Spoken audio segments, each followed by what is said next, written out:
Capítulo 8. Debate abierto, pseudociencia, herramienta cultural o religión laica.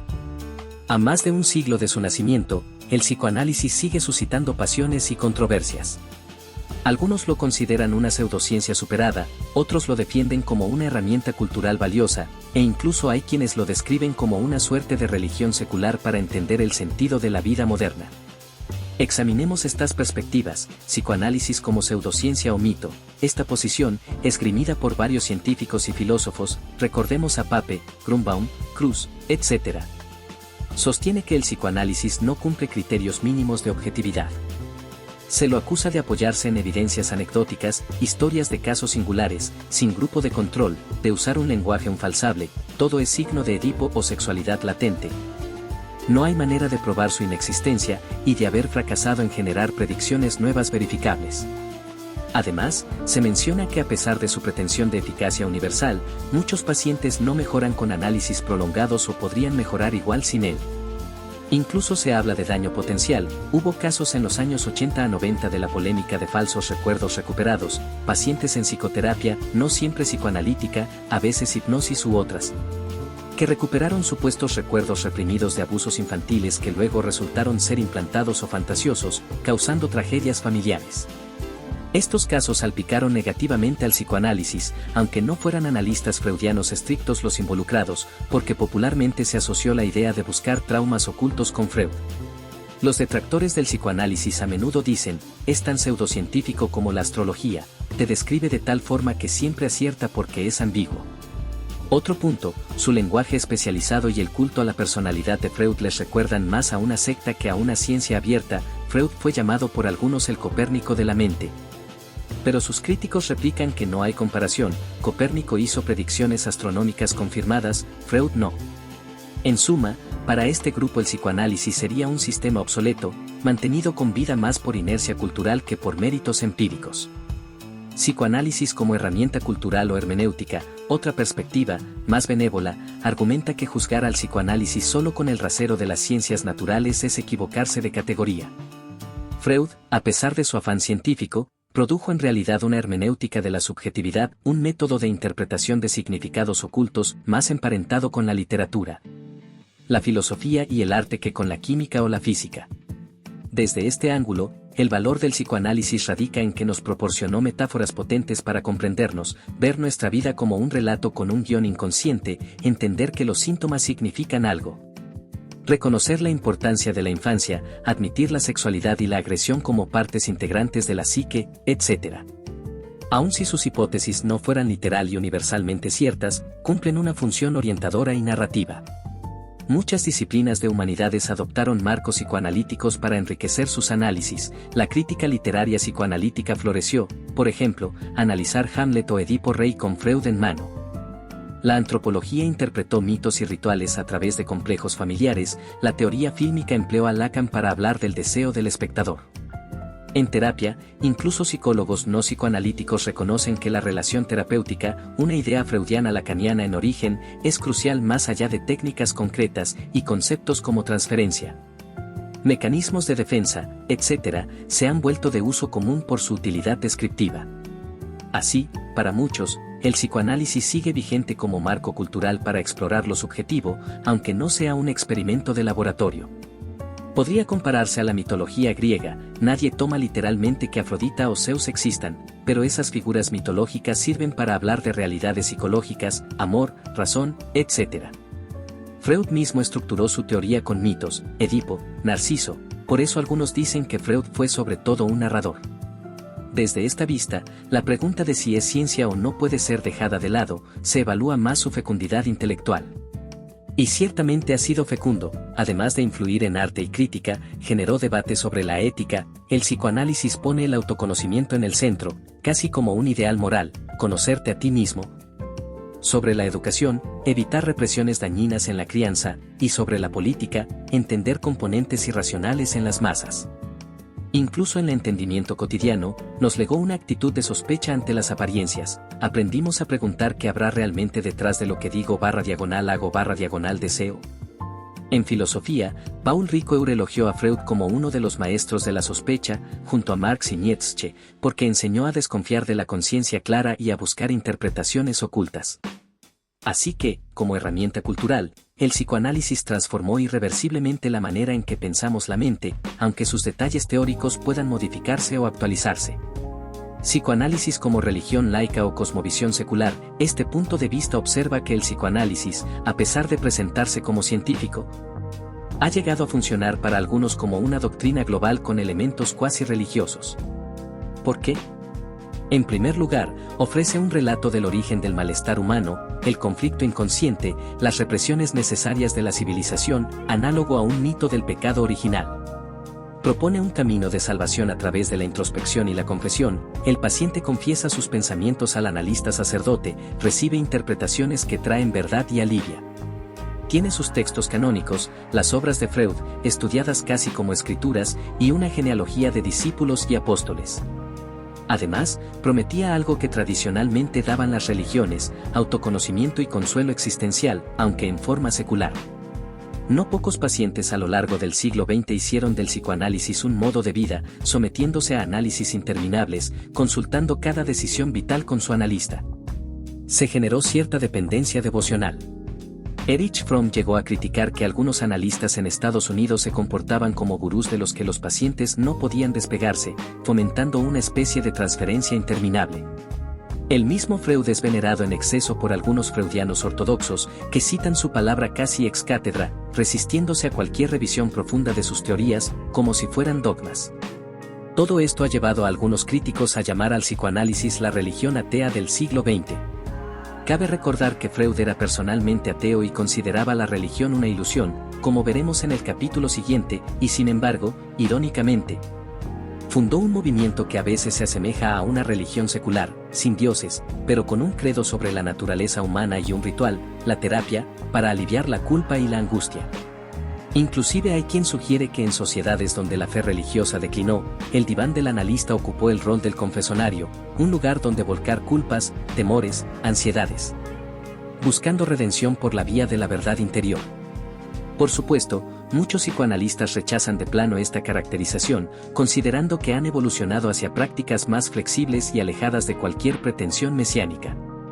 Pero la historia muestra que hubo épocas en que el psicoanálisis fue adoptado con un fervor casi místico por ciertos círculos intelectuales, pensemos en la París de los 1950 a 60, donde Lacan era tratado como un oráculo, o en Buenos Aires, como veremos en Cap 14, donde el psicoanálisis es parte de la vida cotidiana y casi todos tienen su analista igual que podrían tener su guía espiritual. En definitiva, el debate sigue abierto. Quizá la conclusión más sensata es que el psicoanálisis no es una ciencia natural exacta, pero tampoco es mera charlatanería, se ubica en algún punto intermedio, como disciplina interpretativa con aplicación clínica. Ha tenido éxitos indudables, personas que rehacen su vida gracias a un análisis, aportes teóricos que otras psicologías adoptaron, y fracasos / peligros, casos de iatrogenia, interpretaciones disparatadas. Dogmatismo. Más que descartarlo o adorarlo, muchos proponen integrarlo en un marco más amplio, entender que ofrece, por ejemplo, comprensión profunda, visión holística de la persona, importancia de la historia vital. Y también sus límites, no es rápido, no es para todos los casos, no es fácilmente medible.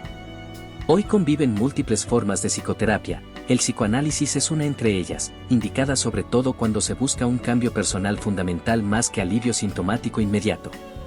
Esta discusión sobre la naturaleza del psicoanálisis nos prepara para examinar su estado actual en distintos lugares y contextos, tema del próximo capítulo. Veremos cómo en algunos países goza de. Capítulo 9. El psicoanálisis hoy, de Buenos Aires a la era digital. ¿Dónde se encuentra el psicoanálisis en pleno siglo XXI? Lejos de ser un capítulo cerrado, continúa reinventándose y conviviendo con nuevas perspectivas.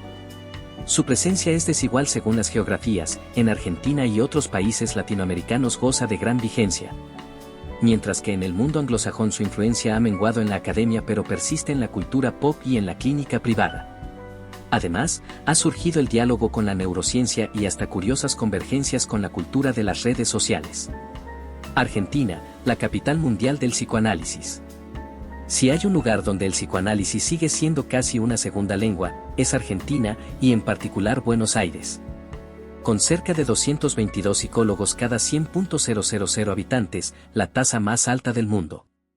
De los cuales una gran proporción son psicoanalistas formados, la profesión terapéutica está profundamente arraigada en la sociedad argentina. En Buenos Aires abundan los consultorios con diván, la gente habla sin tapujos de mi analista en la conversación cotidiana. En Argentina es más raro no hacer terapia que hacerla, observa un psicólogo local, frases como tuvo un acto fallido o lo estás reprimiendo se han vuelto parte del sentido común porteño. No sorprende que la Universidad de Buenos Aires, UBA, la más grande del país, tenga una carrera de psicología donde el psicoanálisis ocupa un lugar central en la currícula. Mucho más que en universidades de otros países, allí se estudian a Freud, Lacan, Klein, Winnicott, etc., como parte de la formación estándar, reflejando una tradición intelectual local volcada a la teoría freudiana. Buenos Aires ha sido llamada la ciudad con más psicólogos per cápita del mundo, y a tono con la broma, el chocolate es belga. El reloj es suizo y el psicólogo es argentino. Detrás de este fenómeno hubo un desarrollo histórico. Ya en los años 1920, médicos argentinos correspondían con Freud. En 1942 se fundó la Asociación Psicoanalítica Argentina, APA. Durante las décadas de 1960 a 70, figuras como Enrique Pichón Riviere y José Blecher dieron al psicoanálisis un sabor autóctono, integrándolo con la realidad social y política. Blecher, por ejemplo, era miembro del Partido Comunista y en 1958 publicó Psicoanálisis y Dialéctica Materialista, buscando reconciliar a Freud con Marx mediante una revisión crítica de los conceptos freudianos. Pichón Riviere, por su parte, desarrolló la psicología social y el grupo operativo, aplicando el psicoanálisis a la comunidad y la terapia de grupo, con la mira en problemas colectivos. Trabajó con pacientes psiquiátricos pobres, con familias, etc. Ambos quisieron abrir el diván a la sociedad, saliendo del consultorio elitista. En los 70 y 80, muchos psicoanalistas argentinos adoptaron las ideas de Lacan. La influencia francesa llegó fuerte tras la famosa visita de Lacan a Caracas en 1980. En un congreso latinoamericano, y se consolidó en la UBA tras el regreso de la democracia en 1983. Hoy conviven en Argentina escuelas freudianas clásicas y lacanianas, con numerosas instituciones de formación. La cultura argentina incorporó tanto el psicoanálisis que incluso la última dictadura militar, 1976 a 83, ultraconservadora en otros aspectos, no logró erradicarlo. De hecho, tras la dictadura hubo un boom de terapia para procesar traumas colectivos. En la actualidad, hacerse psicoanalizar en Buenos Aires es casi tan común como ir al dentista. Existen clínicas públicas y hospitales generales con servicios de psicoterapia psicoanalítica accesible. Esta desestigmatización de la salud mental es un legado positivo. Hablar de la propia neurosis no es tabú, es prácticamente un tema de café. Por supuesto, también hay críticas. Algunos jóvenes argentinos prefieren terapias cognitivo-conductuales o mindfulness, considerando al psicoanálisis demasiado largo o caro, pero aún así, Argentina sigue siendo un bastión mundial del psicoanálisis. El panorama en Europa y Norteamérica, en Francia, el psicoanálisis mantiene un peso destacado en las humanidades y en ciertas prácticas clínicas. El legado de Lacan hace que en París todavía haya una fuerte presencia lacaniana en departamentos de psiquiatría, en la literatura y el cine francés, donde análisis y filosofía a menudo dialogan. Francia y Argentina, de hecho, han establecido un eje intelectual. No es casual que muchos seminarios lacanianos se retransmitan en Buenos Aires, y muchos analistas argentinos se formen en París. En contraste, en Estados Unidos e Inglaterra, el psicoanálisis ortodoxo declinó desde los años 1970 frente al auge de enfoques más científicos, cognitivos, farmacológicos. En los Estados Unidos, la dominancia que tuvo el psicoanálisis sobre la psiquiatría hasta los 60, recordemos que casi todos los directores de hospitales psiquiátricos importantes eran analistas. Se dio paso al modelo médico-biologicista. Sin embargo, el psicoanálisis no desapareció, se transformó. Sobrevivió en la forma de psicoterapias psicodinámicas breves dentro de la psicología clínica y en una pléyade de institutos privados de formación para graduados. Hoy en ciudades como Nueva York o Londres es posible encontrar analistas tanto freudianos clásicos como jungianos, kleinianos o lacanianos, aunque funcionan más en la órbita privada que en la académica. También surgieron integraciones como la psicología humanista y la terapia sistémica, que incorporaron ideas psicodinámicas en marcos más amplios. En universidades anglosajonas, Freud se estudia más en departamentos de literatura, historia o filosofía que en los de psicología, pero su presencia cultural persiste. Por ejemplo, términos freudianos como ego, negación o símbolo fálico aparecen frecuentemente en análisis políticos y culturales. Diálogo con la neurociencia, un terreno novedoso es el intento de tender puentes entre el psicoanálisis y la neurobiología. En las últimas décadas ha nacido la neuropsicoanálisis, impulsada por científicos como Mark Solms, que busca correlatos cerebrales de los fenómenos psicoanalíticos. Este movimiento parte de la idea de que conceptos de Freud, como los sueños, las emociones inconscientes, los mecanismos defensivos, pueden investigarse con técnicas modernas, resonancias magnéticas, estudios neuroquímicos, etc., y quizás hallar un fundamento biológico. Algunos hallazgos iniciales son sugerentes. Por ejemplo, Solms identificó que ciertas lesiones cerebrales abolían la capacidad onírica sin afectar otras funciones, dando pistas de dónde se generan los sueños.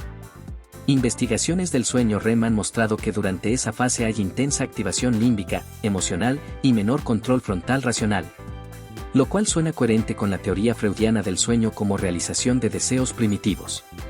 Estudios sobre memoria y trauma evidencian que eventos altamente emocionales pueden almacenarse sin recuerdos explícitos, amnesia, pero con potentes reacciones implícitas.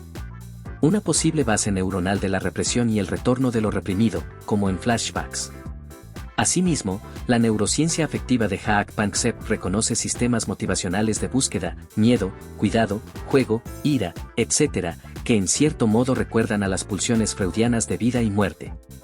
Con todo, hay cautela, las correspondencias nunca son directas, un ello neuronal no existe, ni un complejo de Edipo visible en el escáner. Algunos analistas integradores sostienen que el psicoanálisis podría revalidarse si se reformula en términos de dinámica cerebral, mientras otros más ortodoxos temen que esa neuroreducción destruya la riqueza clínica del psicoanálisis, que opera en el nivel del significado y no en el de la sinapsis. Sea como fuere, hoy existe un diálogo donde antes había solo antagonismo. Congresos internacionales de neuropsicoanálisis discuten papers científicos, Freud vuelve a las revistas académicas, ahora acompañado de gráficos cerebrales. Es un campo en desarrollo, con la promesa de que algún día entendamos mejor cómo el cerebro produce un inconsciente y mecanismos simbólicos, si es que lo hace. Salud mental en la era de las redes sociales. Otra faceta del presente es cómo la conversación sobre psicología, y por ende algunas ideas psicoanalíticas, se ha popularizado en Internet. En plataformas como Instagram, TikTok o YouTube abundan psicólogos y divulgadores hablando de traumas, apegos, autoestima, niño interior y demás. Si bien gran parte de ese contenido viene de la psicología popular contemporánea, más influida por la teoría del apego, la inteligencia emocional o la terapia cognitiva, también se cuelan conceptos de sabor freudiano, a veces simplificados o caricaturizados. Por ejemplo, es común ver a jóvenes en Twitter analizar sus sueños buscando significados ocultos. La semilla freudiana persiste. ¿Habrá algo en mi inconsciente queriéndome decir algo? Términos como mecanismo de defensa, trauma reprimido, narcisista, acto fallido o gaslighting, engaño que hace dudar de la propia cordura, conceptualmente cercano a la negación de la realidad freudiana, son parte del vocabulario online. Incluso el meme del ID, ego y superego aparece de vez en cuando para hacer humor de nuestros conflictos internos. Esta difusión masiva tiene pros y contras. Por un lado, democratiza cierta conciencia psicológica, las nuevas generaciones están más abiertas a hablar de ansiedad, depresión, a normalizar ir a terapia. Por otro lado, a veces trivializa conceptos complejos. Un ejemplo, en TikTok hay tendencia a etiquetarse rápidamente con patologías, decir mi ex es un narcisista o soy bipolar sin diagnóstico real. Lo cual los psicoanalistas ven con preocupación porque etiquetar puede impedir comprender procesos más profundos. Sin embargo, el hecho de que la gente joven se interese por la salud mental es positivo, y varios psicoanalistas están intentando participar en estas conversaciones para aportar matices. Algunos terapeutas de orientación analítica han abierto canales de YouTube o cuentas de Twitter donde explican de modo accesible nociones como el inconsciente, la transferencia o la pulsión, adaptándolas al público actual. Un fenómeno llamativo es la popularidad de la figura del analista virtual. Aplicaciones móviles y chatbots ofrecen simulacros de terapia. Por ejemplo, la app Replica permite conversar con una IA amigable que responde con empatía simulada. Si bien estas guías no siguen ningún encuadre psicoanalítico verdadero, más bien usan guiones de coaching o terapia cognitiva básica, su existencia refleja la enorme demanda de escucha que existe. Un espacio que tradicionalmente ocupaba el analista humano. Los psicoanalistas advierten que estas interacciones con chatbots no pueden reemplazar la complejidad de la relación humana real. Miguel Bellosta, psicoanalista español, comenta que le asustan esos servicios porque deshumanizan un encuentro sincero y olvida que la investigación ha demostrado de sobra que el factor que más influye en el éxito de un tratamiento psicológico es precisamente el vínculo terapéutico entre dos seres que comparten ciertos supuestos como el miedo a la muerte y la búsqueda de sentido. elpais.com. En otras palabras, sin un humano presente, con su propia subjetividad, capaz de empatía genuina, no hay transferencia real ni proceso analítico en sentido estricto. Aún así, la tecnología plantea preguntas interesantes. ¿Podría programarse un algoritmo que detecte contradicciones en el discurso de un paciente y las interprete? ¿Una IA que formule interpretaciones psicoanalíticas? Por ahora, suena fantasioso. Lo que sí es real es la teleterapia. Desde la pandemia de COVID-19 se hizo común que las sesiones sean por videollamada. Muchos analistas se adaptaron a esta modalidad con buenos resultados, aunque extrañando a veces la presencia física y los lenguajes no verbales sutiles. En síntesis, el estado actual del psicoanálisis es plural. En algunos lugares, Argentina, Francia, sigue muy vivo y evolucionando, en otros se ha fusionado con abordajes nuevos, y en todos lados enfrenta el desafío de mantener su relevancia en un mundo acelerado y tecnificado. Pero más allá de modas, la pregunta central que planteó Freud, ¿hasta qué punto somos dueños de nosotros mismos?, sigue resonando. En la siguiente sección, exploraremos cómo Freud aplicó esa pregunta incluso al terreno de la religión, trastocando la manera de entender la fe y la figura de Dios. Capítulo 10. Psicoanálisis y religión, entre la ilusión y el deseo de padre. Freud fue, en sus propias palabras, un ateo impenitente, y dedicó reflexiones agudas a la religión como fenómeno psicológico. Su posición esencial: la religión es una ilusión derivada de deseos inconscientes, una especie de sueño colectivo que ofrece consuelo frente a los temores humanos. En El porvenir de una ilusión 1927, Freud argumentó que las doctrinas religiosas son creencias nacidas de nuestros anhelos más profundos, sobre todo, el anhelo infantil de protección y de justicia, y que, si bien la religión había cumplido funciones históricas, la humanidad debía madurar y superarla como quien deja atrás la niñez. En esa obra dejó una de sus frases más polémicas: la religión es una neurosis obsesiva universal de la humanidad. Esta surgió, igual que la neurosis obsesiva de los niños, del complejo de Edipo, de la relación con el padre. Con esto equiparaba explícitamente las prácticas religiosas, ritos, prohibiciones, repeticiones de oraciones, a los rituales de un trastorno obsesivo-compulsivo, y además atribuía su origen al complejo paterno. En su visión, Dios no es sino la exaltación imaginaria del Padre protector de la infancia.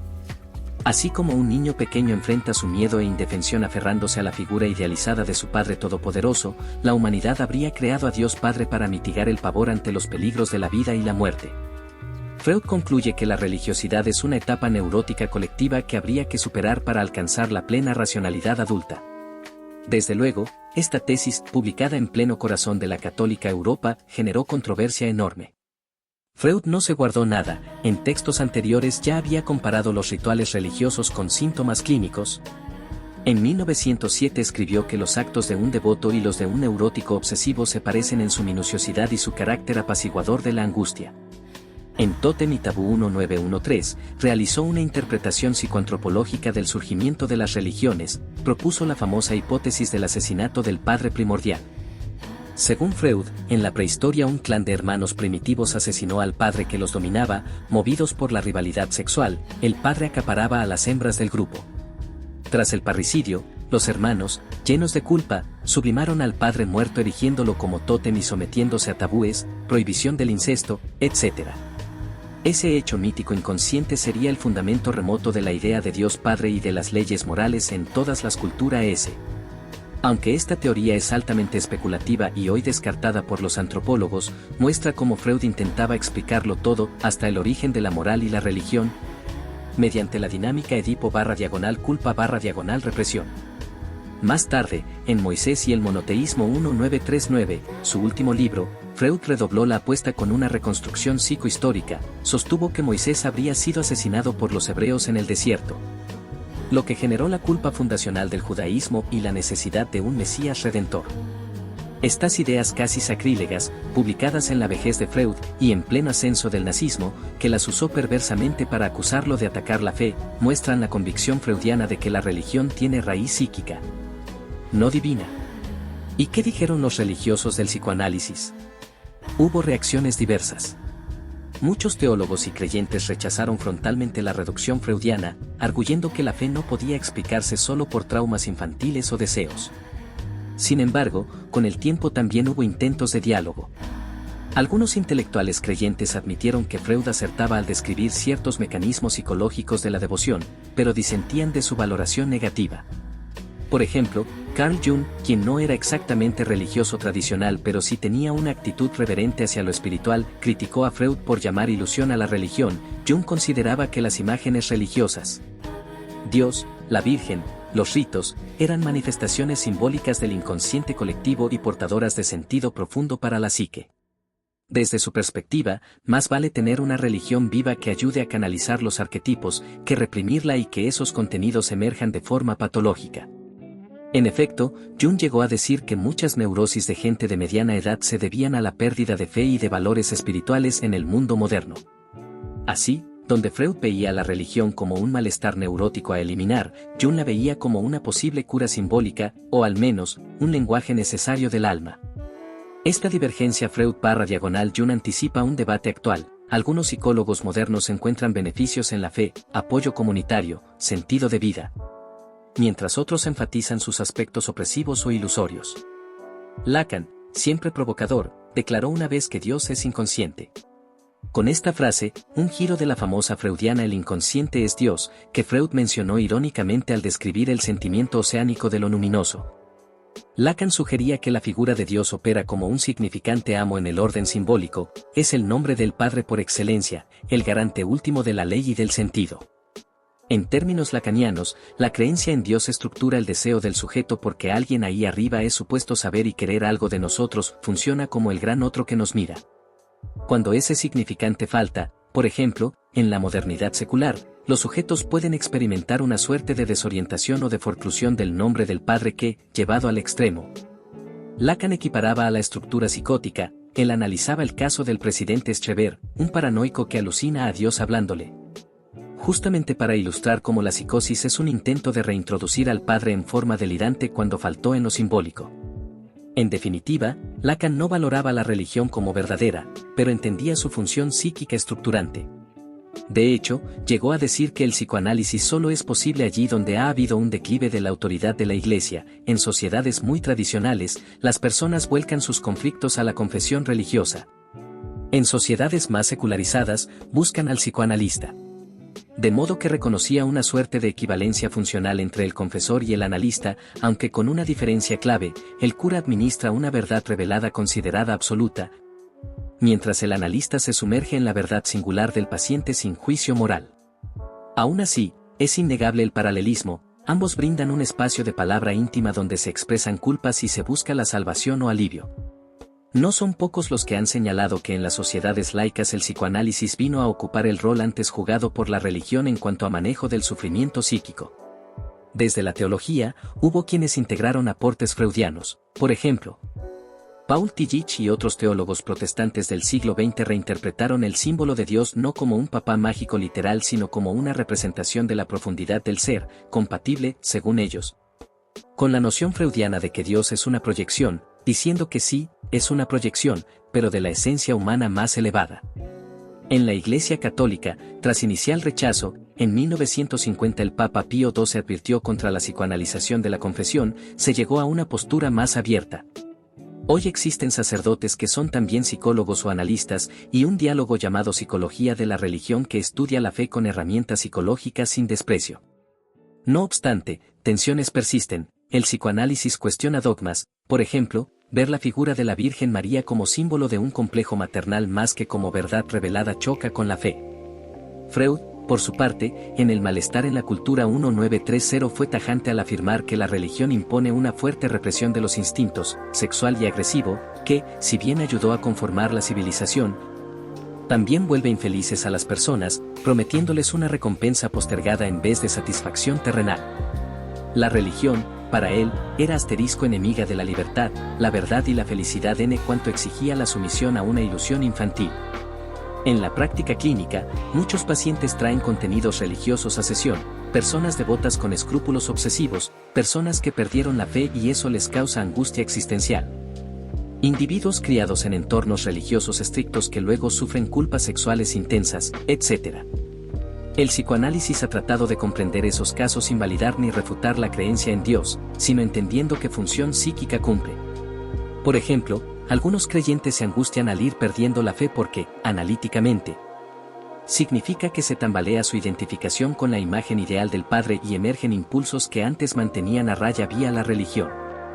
Acompañar esos procesos requiere tacto. Freud a veces fue criticado por ser demasiado hostil a la religión de sus pacientes, pero muchos analistas posteriores adoptaron una actitud más neutral, dejando que sea el propio paciente quien resignifique su espiritualidad o ausencia de ella.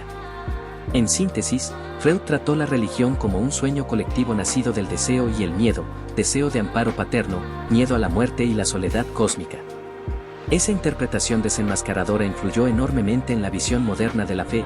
Junto con Nietzsche y Marx, Freud completó la tríada de los maestros de la sospecha que mostraron tras la virtud, la razón o la fe, respectivamente, motivos menos nobles oculto. Para el creyente, por supuesto, esta es una visión incompleta o sesgada. Para el librepensador, supuso una liberación comprender que Dios habitaba en el fondo de la psiquis humana y no en el cielo. Al final, Freud veía el futuro de la ilusión religiosa con escepticismo, confiaba en que la ciencia la desplazaría, pero también admitió que las masas quizá nunca puedan renunciar a la satisfacción de sus deseos infantiles, anticipando que la religión perviviría mientras ofrezca consuelo. Hoy por hoy, la psicología de la religión sigue debatiendo cuánto de fe es neurosis y cuánto es salud, sin respuesta definitiva. Lo cierto es que Freud nos legó un marco poderoso para entender la dimensión psicológica de lo sagrado, marcando un antes y un después en la manera en que pensamos a Dios, de ente supremo externo. Pasó a verse también como una parte de nuestra estructura psíquica. Capítulo 11. El lenguaje del inconsciente. Lacan, el sujeto dividido y la palabra. El inconsciente está estructurado como un lenguaje. Esta afirmación de Jacques Lacan se ha vuelto célebre por encapsular un giro fundamental dado al psicoanálisis a mitad del siglo XX. ¿Qué significa exactamente? Simplificando, que el inconsciente no es un depósito caótico de contenidos, sino que funciona de manera ordenada y simbólica, siguiendo las leyes del lenguaje, metáfora, metonimia, sintaxis, doble sentido. Lacan retomó a Freud a la luz de la lingüística estructural de Saussure y Jacobson, argumentando que los síntomas, los sueños, los actos fallidos, toda la actividad inconsciente, se puede leer como un discurso que el sujeto desconoce pero que está articulado. Freud ya había insinuado esto al llamar a la interpretación de los sueños una traducción de un texto en clave. Lacan lo lleva más lejos. Para él, el inconsciente es lenguaje, no algo que tiene lenguaje. En sus seminarios indica, mi decir, el inconsciente está estructurado como un lenguaje. Enfatizando que no es metáfora, literalmente, el inconsciente opera con significantes, palabras, imágenes, símbolos, que se encadenan y sustituyen unos a otros. Por ejemplo, un olvido, llamar a la esposa con el nombre de la madre, digamos, es análogo a un juego de palabras realizado sin querer, revelando la conexión significante entre esas figuras en la mente del sujeto. Este enfoque lingüístico transformó la teoría psicoanalítica. Freud, en su época, usaba a veces términos energéticos, hablaba de cantidad de libido, descarga de excitación, heredados de la fisiología de fines del siglo XIX. Lacan cambia esa termodinámica por una estructura gramatical, introduce conceptos como significante, unidad básica del lenguaje, la huella que representa algo, y significado, el sentido atribuido. Adaptando a Saussure, plantea que en el inconsciente los significantes se combinan siguiendo procesos de metáfora. Cuando un significante sustituye a otro, como en los sueños, un objeto puede representar a otra persona. Y metonimia, cuando un significante evoca a otro contiguo, como al hablar decimos la corona para referirnos al rey. Así, un síntoma neurótico puede ser leído metafóricamente, Por ejemplo, el dolor de conversión en un brazo puede metafóricamente significar un brazo castigado por un deseo prohibido. Además, Lacan releyó el complejo de Edipo en términos lingüísticos. Lo importante no sería la tríada papá-mamá-hijo en personas reales, sino la inserción del niño en la estructura del parentesco como sistema simbólico. Introdujo la noción de nombre del padre. El padre, más que individuo, es la función de la ley encarnada en un significante, el apellido, la autoridad, el no que limita. Si ese nombre del padre es asimilado, el niño sale de la fusión imaginaria con la madre y entra en el universo simbólico del lenguaje y la cultura. Si no, hay psicosis, como mencionamos en el capítulo anterior. Lacan soltó frases aforísticas como, el deseo del hombre es el deseo del otro, indicando que nuestros deseos no son propios sino tomados del campo del otro, en mayúscula, o sea, la red simbólica social. En esencia, somos hablados por el lenguaje antes de poder hablar, nacemos en un mundo de palabras ajenas, nuestros padres ya nos han nombrado, ya tienen expectativas, ya existe un idioma que hablaremos. El inconsciente se forma a partir de esos significantes del otro que inscriben en nosotros mandatos, historias y lugares. Por eso el sujeto nunca es transparente a sí mismo, yo pienso donde no soy, luego soy donde no pienso, decía Lacan parafraseando a Descartes al revés. Quería decir que la conciencia, yo pienso, siempre deja fuera una parte, allí no soy, es decir, no tengo dominio, y que mi ser está en buena medida determinado por esas operaciones inconscientes que no controlo. Soy donde no pienso. Esta idea del sujeto dividido entre un yo consciente y un sujeto del inconsciente que habla por él fue central en Lacan. La influencia de la filosofía del lenguaje en Lacan y viceversa fue profunda. Mientras los filósofos analíticos anglosajones, Russell, Wittgenstein, exploraban la lógica y el uso del lenguaje ordinario, Lacan ofrecía una visión más próxima a la tradición continental, estructuralismo. Luego de construcción, donde el lenguaje no refleja la realidad sino que la crea y la distorsiona. Por ejemplo, Lacan reinterpretó la famosa frase freudiana "Wo es war, soy Ch. Verden", donde estaba el ello, debe advenir el yo, diciendo que el yo, lo consciente, es en sí mismo un efecto del lenguaje. Una ficción consistente que el sujeto construye para narrarse, mientras que el ello, lo inconsciente, es el discurso otro que en gran parte lo determina. Así, la cura psicoanalítica lacaniana se centra en la palabra, el analista escucha los significantes que el paciente repite, sus lapsus, sus ambigüedades, y a través de intervenciones también lingüísticas. Interpretaciones, señalamientos, incluso silencios que hacen resaltar ciertos dichos, busca que el paciente reescriba su propia historia, dándole un nuevo sentido. Lacan llegó a decir que el inconsciente es la historia de la que el sujeto trata de recobrar el hilo, somos un texto parcialmente borrado que en análisis intentamos leer. Esta concepción lingüística acercó el psicoanálisis a la literatura y la filosofía. Críticos literarios como Julia Kristeva o Helen Sixous incorporaron a Lacan en su análisis de textos, filósofos como Jacques Derrida dialogaron con Lacan, a veces criticándolo. Sobre la imposibilidad de un significado último, Derrida, radicalizando, dijo que el inconsciente no está estructurado como un lenguaje, sino que el lenguaje está estructurado como un inconsciente, en el sentido de que todo texto tiene significados ocultos no intencionales.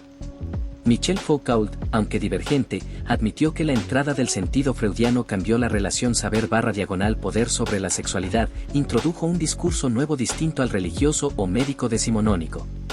Incluso en la lingüística misma, Roman Jakobson, uno de los inspiradores de Lacan, reconoció que la teoría freudiana de los procesos primarios, condensación, desplazamiento, anticipó sus categorías de metáfora.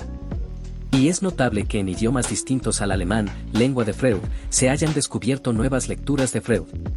Lacan sostenía que ciertas frases de Freud en alemán tenían juegos de palabras que los primeros traductores al inglés perdieron, y al reinterpretarlos en francés Lacan revivió la polisemia original. Hoy, los psicoanalistas trabajan a veces multilingües, conscientes de que el inconsciente de un paciente bilingüe puede jugar bromas cruzadas entre idiomas. Por otro lado, la filosofía existencial, Heidegger, Sartre, criticó el énfasis lacaniano en la estructura y la universalidad del lenguaje, argumentando que el psicoanálisis corre riesgo de ignorar la existencia concreta y la libertad del sujeto. Martin Heidegger inspiró a analistas como Medard Post a crear un Daseinanalysis, análisis existencial, que en lugar de ver al síntoma como mensaje cifrado, lo entiende como modo de ser en el mundo del paciente. Sartre, Por su parte, en El ser y la nada 1943 dedicó un apéndice a criticar la noción de inconsciente freudiano, proponiendo que lo que Freud llamaba inconsciente en realidad era un autoengaño consciente. Mala fe, ya que para él todo acto psíquico es finalmente elegido. Sartre creía en un psiquismo transparente y libre, una posición opuesta a la de Lacan, quien replicaría que esa pretendida transparencia es ilusoria, sostenida justamente por el desconocimiento de lo inconsciente.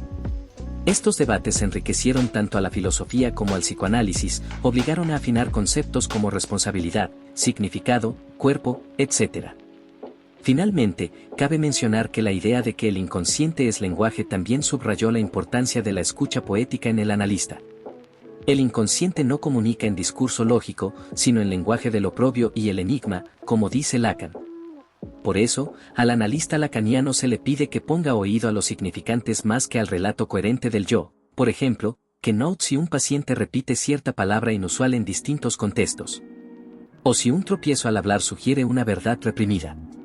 La interpretación lacaniana muchas veces consiste en resaltar un significante devolviéndoselo al paciente, para que él mismo produzca una cadena nueva de sentido alrededor de ese significante y descubra algo. Esta técnica contrasta con la freudiana clásica más centrada en la reconstrucción histórica, decir usted siente hostilidad hacia su padre porque en su infancia, etc.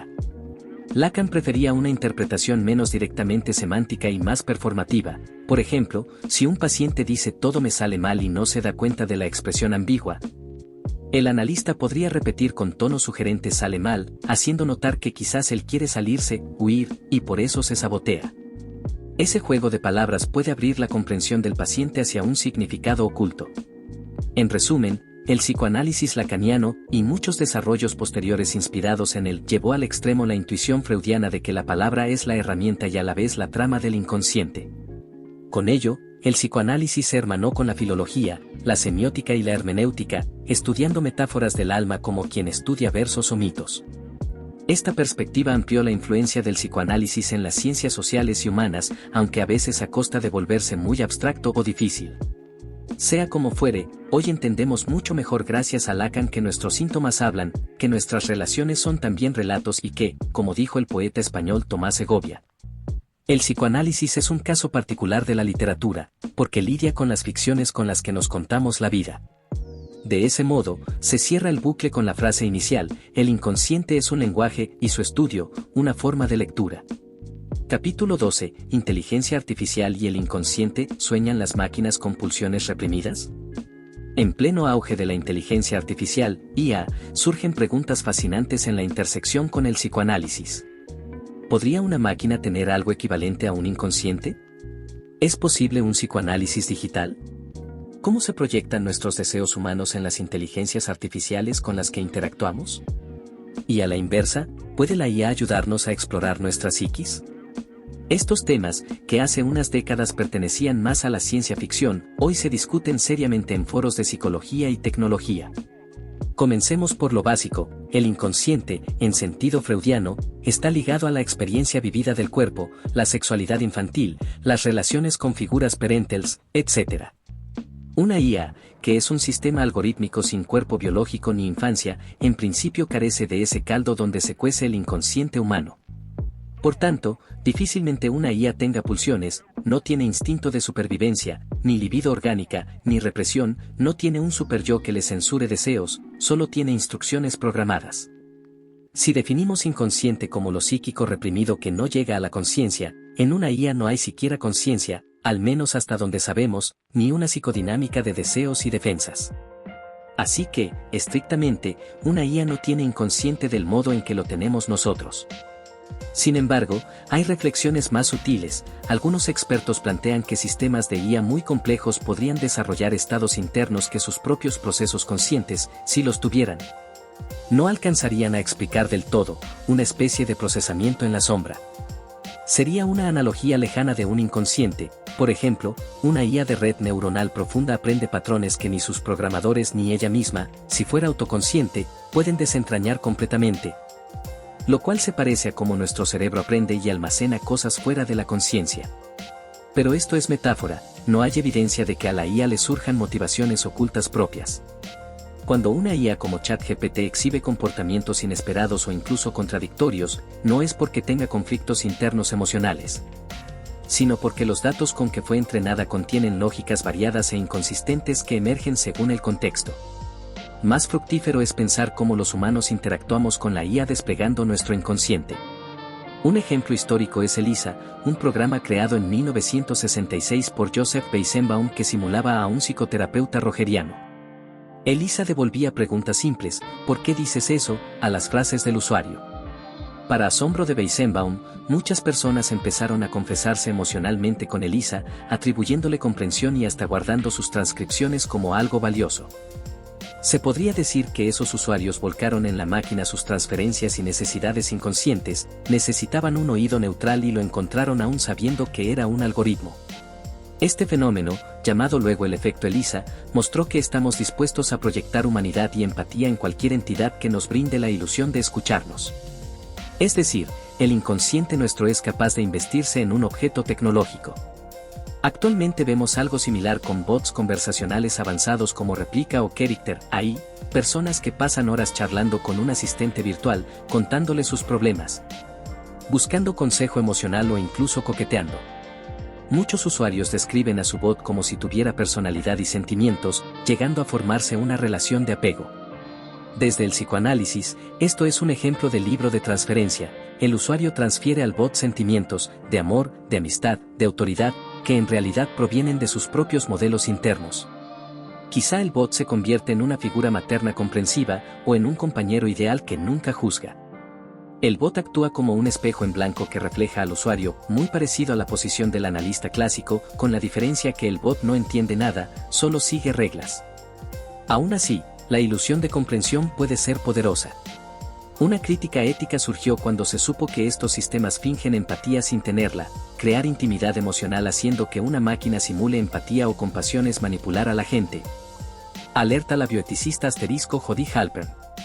Desde la óptica psicoanalítica, podríamos añadir que hay un riesgo de enactment sin contención. La persona puede volcar material muy íntimo en el bot, obteniendo respuestas superficiales o erráticas que no contienen ese material de forma significativa.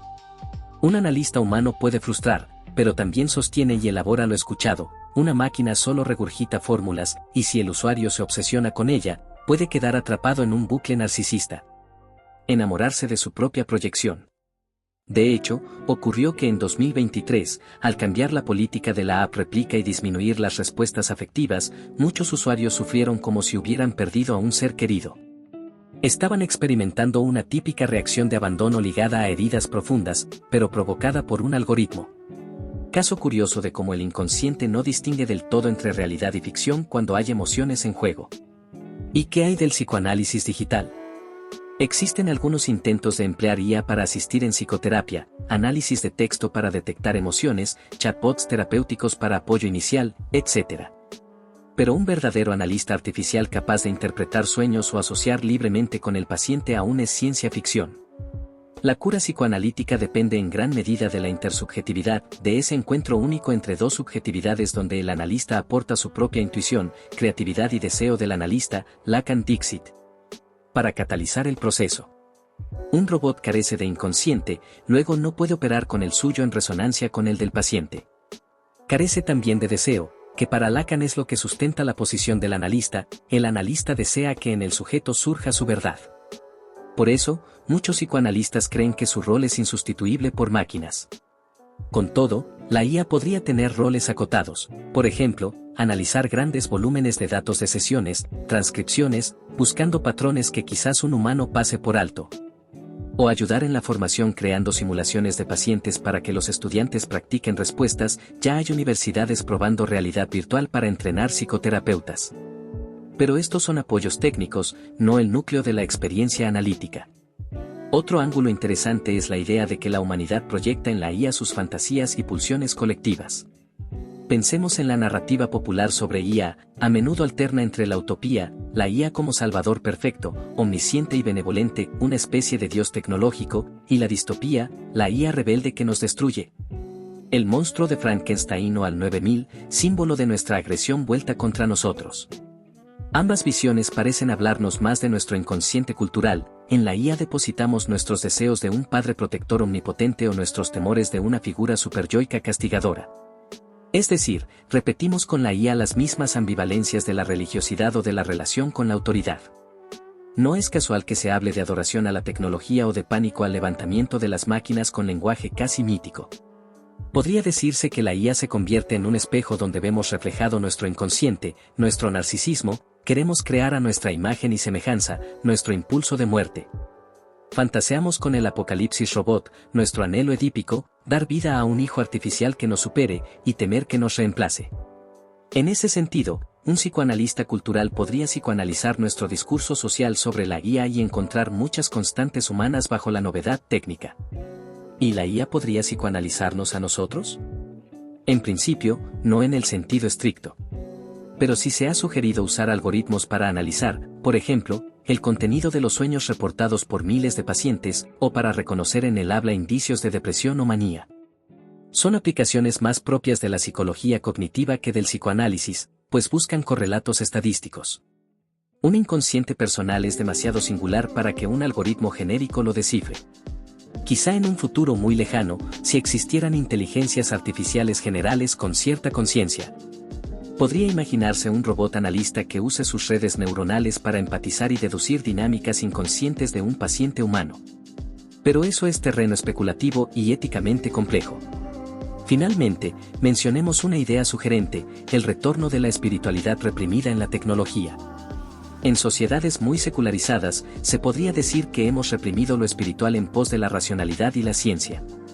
Pero esa dimensión espiritual, búsqueda de sentido, de trascendencia, de comunión, retorna de formas inesperadas, por ejemplo, en la casi mística fe en la tecnología. Algunos futurólogos hablan de la singularidad, el momento en que la IA se vuelva superinteligente y casi divina, en términos que recuerdan a una escatología religiosa. Muchas personas encuentran en comunidades online el sentido de pertenencia que antes brindaban las iglesias. Incluso hay quien confiesa sus culpas más cómodamente a un foro anónimo o a un blog personal, o a un bot, que a un sacerdote.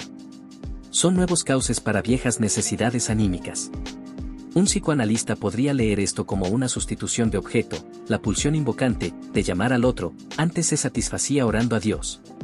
Hoy quizás se satisface diciendo OK Google o exponiendo la intimidad en Instagram. Evidentemente, no es lo mismo ni tiene la misma profundidad simbólica, pero el paralelismo es intrigante. En conclusión, la IA por sí sola no sueña con ovejas eléctricas ni con complejos edípicos, pero nos ha hecho soñar a nosotros con nuevas metáforas sobre la mente. Nos obliga a preguntarnos qué nos hace realmente humanos, si una máquina imita nuestra habla y hasta nuestras emociones, ¿dónde reside nuestra alma? Para Freud residía en la inconsciencia, en eso que escapa a la razón calculadora.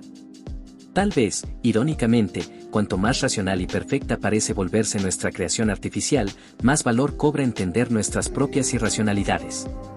En la era de la IA, el viejo inconsciente freudiano sigue siendo un recordatorio humilde de que somos, en parte, enigmas para nosotros mismos. Y ese enigma, hasta ahora, ninguna máquina ha podido resolverlo mejor que nosotros mismos en el diván. Capítulo 13. La pulsión de muerte, Eros vs Thanatos en la guerra, la adicción y el consumismo. En 1920, Freud introdujo una de sus ideas más controvertidas, la existencia de una pulsión de muerte, a la que dio el nombre griego Thanatos, que operaría junto a las pulsiones de vida, Eros.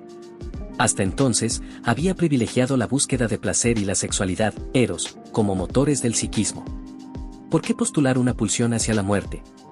La respuesta vino de observar fenómenos que no cuadraban con la simple búsqueda de placer, por ejemplo, pacientes que repetían compulsivamente experiencias dolorosas, traumas de guerra revividos en pesadillas una y otra vez, o niños que en su juego recreaban la ausencia en vez del confort, el famoso juego del Fort que Freud escribió, donde un bebé tiraba y recuperaba un carretel, simbolizando la partida y regreso de la madre. Freud notó que había una compulsión de repetición más allá del principio de placer, como si algo en nosotros buscara la descarga total de tensiones, incluso al precio del sufrimiento o la aniquilación. De esta intuición nació la hipótesis de Thanatos. Según Freud, la pulsión de muerte es una tendencia fundamental de todo ser vivo a volver al estado inanimado, a la quietud absoluta, a la nada. La definió como asterisco la tendencia de todo lo vivo a retornar a un estado inerte, inorgánico. En cierto modo, sería un instinto conservador al extremo, regresar al seno de la no existencia de donde surgimos. Esta pulsión estaría normalmente fusionada con Eros, que busca unión, vida, creación, pero a veces se separa y manifiesta en comportamientos agresivos o autodestructivos. Como explicaron después Laplanche y Pontalis, asterisco dentro de la teoría freudiana de las pulsiones, unas se dirigen primeramente hacia el interior y tienden a la autodestrucción. Secundariamente se dirigen hacia el exterior, manifestándose en forma de pulsión agresiva. Es decir, Thanatos puede volcarse hacia uno mismo, autoboicot, tendencias suicidas, o hacia los demás, odio, violencia. Aunque al principio la comunidad analítica recibió con escepticismo esta noción. A continuación, Freud mismo reconoció que esta hipótesis era especulativa y al principio desconcertó a sus discípulos. Pero con el tiempo, muchos la consideraron premonitoria. Tras las atrocidades de las guerras mundiales y los genocidios del siglo XX, la idea de un impulso autodestructivo en el ser humano cobró sombría credibilidad. En la clínica, la pulsión de muerte se invoca para entender fenómenos como la neurosis de destino, personas que repiten indefectiblemente patrones dañinos en sus relaciones, como si buscaran su propio castigo. El masoquismo moral, sujetos que arruinan sus logros o sabotean su felicidad por una culpa inconsciente. E incluso las tendencias suicidas y ciertos tipos de depresión profunda donde parece haber una agresión vuelta hacia sí mismo. Freud sostenía que el superyo severo es en el fondo la pulsión de muerte interiorizada, una instancia psíquica que nos castiga y nos empuja al sufrimiento, más allá de cualquier beneficio. El prójimo no es solo un posible colaborador o objeto sexual, sino también una tentación para satisfacer la agresividad, para explotarlo, humillarlo, dañarlo o matarlo, escribió crudamente Freud 9. Subrayando cuán cotidiana es la impronta de Thanatos en nuestros vínculos. En lo social, Freud veía la pulsión de muerte operando en la propensión humana a la guerra. Tras la Primera Guerra Mundial, quedó impresionado de cómo la cultura y la razón apenas habían contenido la barbarie destructiva. En su intercambio epistolar con Einstein en 1932, encargo de la Liga de las Naciones titulado ¿Por qué la guerra?, Freud afirma que la inclinación a la violencia está siempre al acecho y que la civilización logra encauzarla parcialmente mediante la ley y la identificación entre los hombres, pero nunca erradicarla. La historia del siglo XX, los campos de concentración, las bombas atómicas, los conflictos interminables, pareció, tristemente, darle la razón. La pulsión de muerte colectiva explicaría esa repetición casi fatal de la guerra. Más allá de causas políticas o económicas, hay en la psique grupal un deseo, malsano, de destrucción que periódicamente encuentra salida.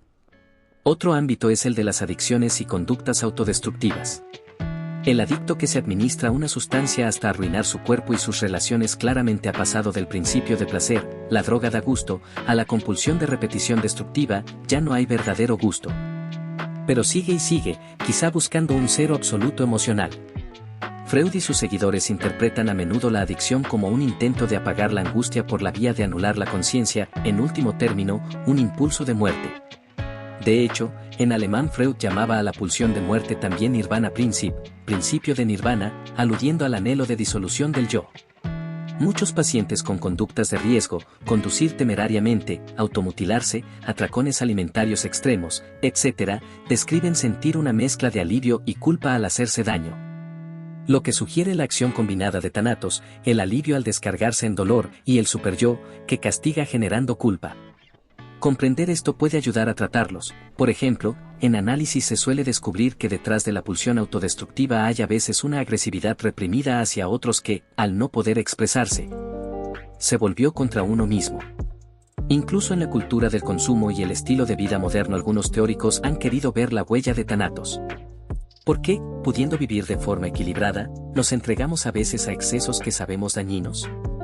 Desde la perspectiva psicoanalítica, el exceso compulsivo, ya sea de trabajo, de compras, de comida, de información, comporta a la larga un elemento autoaniquilador, es un goce, en términos lacanianos, que sobrepasa el principio del placer para caer en saturación, vacío y malestar.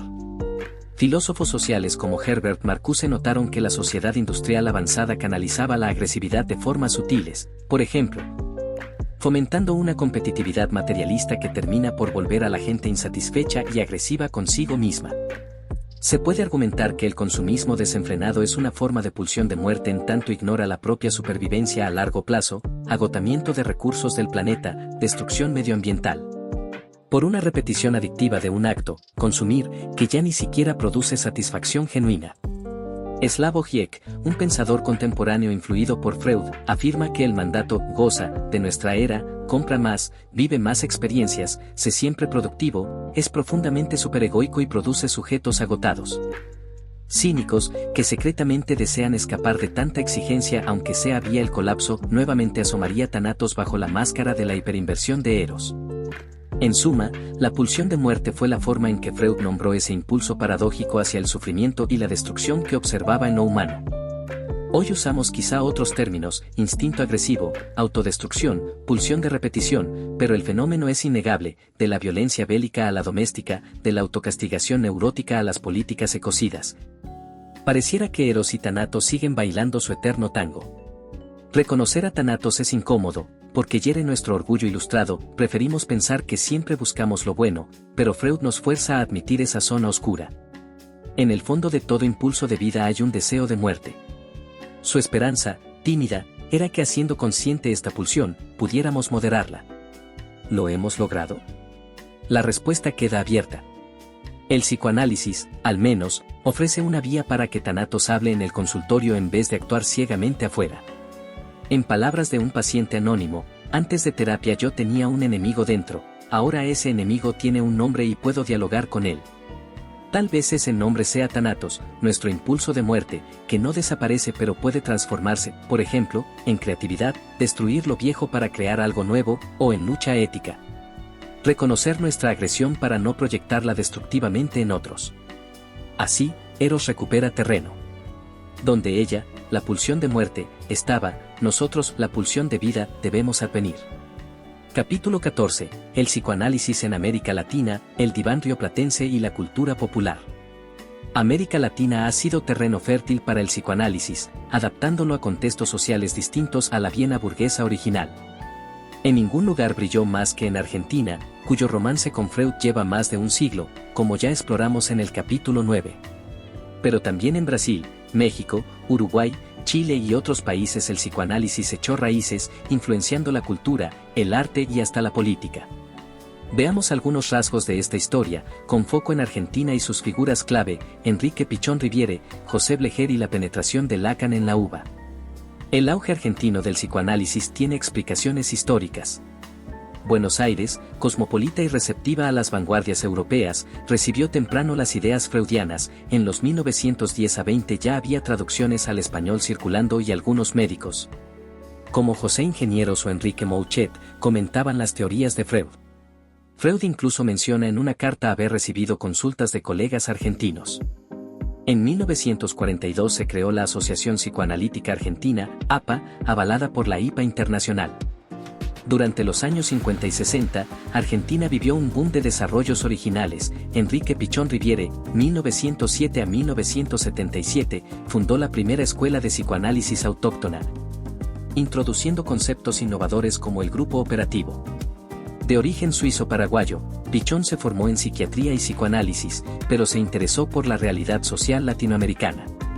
Trabajando en el Hospicio de las Mercedes, observó la importancia del entorno familiar y socioeconómico en la enfermedad mental.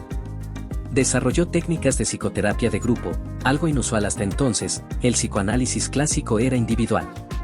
Su método de grupo operativo consistía en coordinar grupos pequeños para que a través de la interacción surgieran y se resolvieran las ansiedades básicas de inclusión, dependencia, competencia de los miembros. Esto combinaba teoría kleiniana, relaciones objetales tempranas, con un enfoque marxista de concientización grupal. Pichón Riviere adaptó así el psicoanálisis a un contexto comunitario, entrenó psicólogos sociales para trabajar en villas miseria, en hospitales, en educación. Hoy se le considera el padre de la psicología social argentina. Además, Pichón fue puente con Lacan, mantuvo correspondencia con él y fue de los primeros en Latinoamérica en comentar sus ideas, desde los 50. Varios de sus discípulos luego encabezaron la ola lacaniana en Argentina.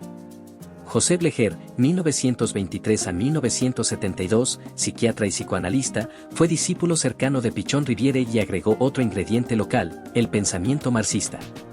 Blecher era militante comunista y a la vez miembro de la APA. Esto lo llevó a reflexionar críticamente sobre Freud, hasta qué punto su teoría estaba influida por presupuestos burgueses decimonónicos. En 1958 publicó Psicoanálisis y Dialéctica Materialista, un ensayo donde examinó los esquemas referenciales de Freud, los conceptos y matrices teóricas que usó, para depurarlos de lo que él llamaba mecanicismo y evolucionismo decimonónico. Blecher señalaba, por ejemplo, que Freud tomó prestado el modelo de la física, energía, fuerza, descarga, y de la biología darwiniana, selección natural de impulsos, para armar su teoría, y que esos eran productos de una ideología particular. Proponía separar la rica clínica psicoanalítica, la dramática, decía él, de ciertos aspectos teóricos que consideraba obsoletos, la dinámica en términos de fuerzas fijas. Este intento de marxizar el psicoanálisis fue muy osado, le valió tensiones con la APA, más conservadora, pero influyó en analistas jóvenes con sensibilidad social. Blecher trabajó también en instituciones, escribió sobre la psicología del hospital y la relación médico-paciente, y en los últimos años se acercó a la obra de Lacan. Su temprana muerte truncó desarrollos, pero dejó huella. Hoy una de las principales sociedades psicoanalíticas lacanianas de Buenos Aires lleva su nombre. La década de 1970 fue muy intensa, muchos psicoanalistas participaron en movimientos de izquierda o en la militancia, intentando articular psicoanálisis y cambio social. Por ejemplo, Marie Langer, psicoanalista austríaca radicada en Argentina, fundó un grupo de psicólogos socialistas. Tras el golpe militar de 1976, varios debieron exiliarse. Langer se fue a México, donde difundió el psicoanálisis. Paradójicamente, la dictadura no prohibió el psicoanálisis, a diferencia de los regímenes totalitarios europeos del siglo anterior. Algunos militares recelaban de él por judío o subversivo, pero otros lo consideraban simplemente una terapia más de la clase media. Hubo incluso altos mandos que consultaban analistas en privado. Así, el psicoanálisis sobrevivió los años oscuros e incluso sirvió para elaborar sus horrores una vez recuperada la democracia. En 1983, con la apertura, la Universidad de Buenos Aires pudo renovar sus planes, profesores como Germán García y Juan Carlos Volnovich, formados en Francia, introdujeron formalmente la enseñanza de Lacan en la Facultad de Psicología de la UBA. Desde entonces, Argentina se volvió uno de los mayores polos lacanianos del mundo. Se crearon múltiples escuelas, la Escuela Freudiana de Buenos Aires, luego la Nueva Escuela Lacaniana, etc. A diferencia de Francia, donde Lacan tenía rivales, los kleinianos, los de la IPA, en Argentina la influencia lacaniana llegó a permear incluso las instituciones freudianas clásicas. Hoy muchos analistas argentinos se dicen freudo-lacanianos, integrando ambas perspectivas. El perfil cultural del psicoanálisis latinoamericano, al menos en el Cono Sur, se caracteriza por ser menos ortodoxo y más ecléctico. Desde los años 80 en adelante, se cruzó con la literatura, es famosa la admiración de escritores argentinos como Julio Cortázar o Ricardo Piglia por las tesis psicoanalíticas, con el cine. Directores como Eliseo Subiela en Hombre mirando al sudeste o Juan José Campanella en El mismo amor, La misma lluvia incluyen personajes psicólogos o tramas de análisis, con la vida cotidiana. Los psicoanalistas de la TV en programas de entrevistas. Buenos Aires tiene teatros donde se hacen obras sobre Freud, incluso una comedia musical llamada Freud, Última Sesión.